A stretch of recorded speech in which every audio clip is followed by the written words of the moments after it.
Welcome to this YouTube channel.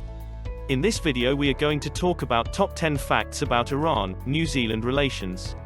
So before starting this video, like this video, and subscribe to our YouTube channel for future updates. The Islamic Republic of Iran and New Zealand have a long-standing friendship. It's a partnership that's evolving in response to shifting bilateral and multilateral contexts, and I'm delighted to have the chance to talk about it today. The following are 10 things about their relationship. Number 10. In 1975, New Zealand opened its first embassy in the Middle East, in Tehran, representing Iran's importance as a trading partner.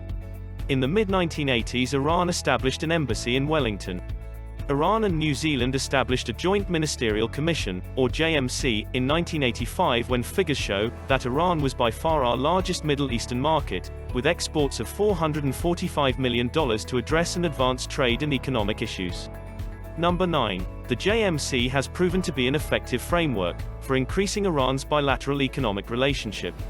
The JMC was a process through which we could solve some trade-related problems by negotiations at a senior level at a time when New Zealand had a significant trade in sheep meat with Iran. Jim Sutton co-chaired the JMC's 8th and last session in Tehran in April 2002.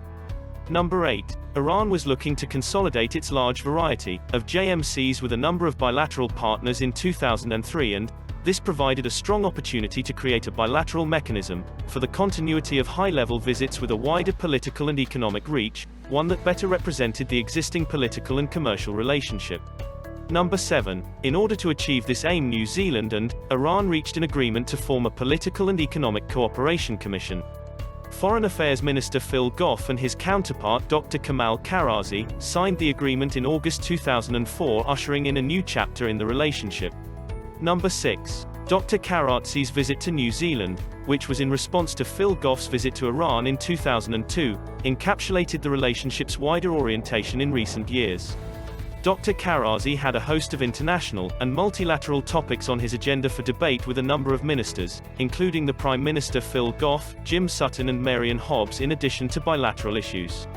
Iran is strategically located between the Middle East and Asia, and Dr. Kharrazi's visit coincided with developments in the Middle East that are of great concern to the international community.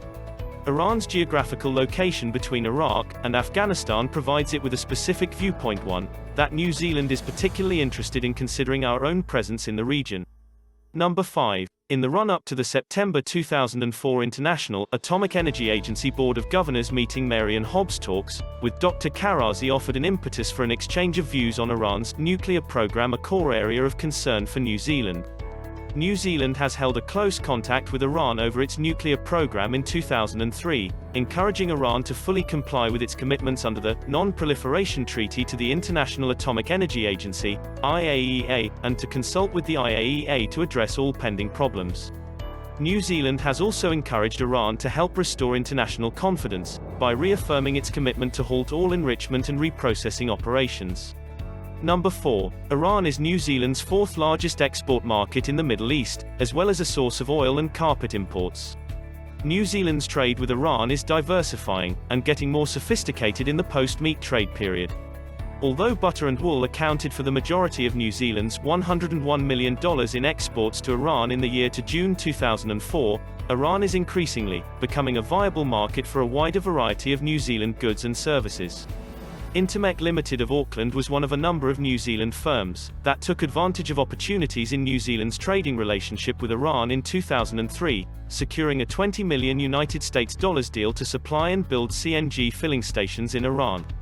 Number 3. Electronics and geothermal technologies, air traffic control, postal facilities, and earthquake engineering are among the fields where New Zealand companies are forming ties with Iran, as evidenced by Minister of Communications and Information Technology Paul Swain's fruitful visit to Iran in May 2004. Iran and New Zealand information and telecommunications technology sectors have excellent prospects for development.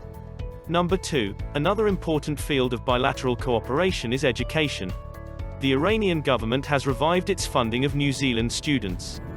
Iran has signed memorandums of understanding with 4 universities in New Zealand and is in the process of negotiating with a 5th. In 2004, 11 Iranian students were doing postgraduate studies in New Zealand universities. Number 1. The conventional meat trade relationship between New Zealand and Iran has evolved into a more complex and nuanced trading relationship with prospects for collaboration in an increasing variety of sectors. The relationship has also taken on a political and security dimension, as shown by the newly created Political and Economic Cooperation Commission, which helps Iran and New Zealand to retain high-level coordination on mutually beneficial issues. As tensions in the Middle East rise, New Zealand has been encouraged to participate more fully in peace talks and take a leadership role outside of the UN. Nega Pato, a defense and security analyst, made her remarks as Iran's president cautioned that all international powers in the Middle East might be in danger. Tensions are heavy in the region as a result of a sequence of incidents, starting with the death of Iranian top general Qasem Soleimani in January 2020, and Iran's subsequent ballistic missile attacks on 2 US bases in Iraq. What do you think about this video? Do let us know down in the comment section below. If you enjoyed this video and want to hear from us again, be sure to hit that subscribe button before you go.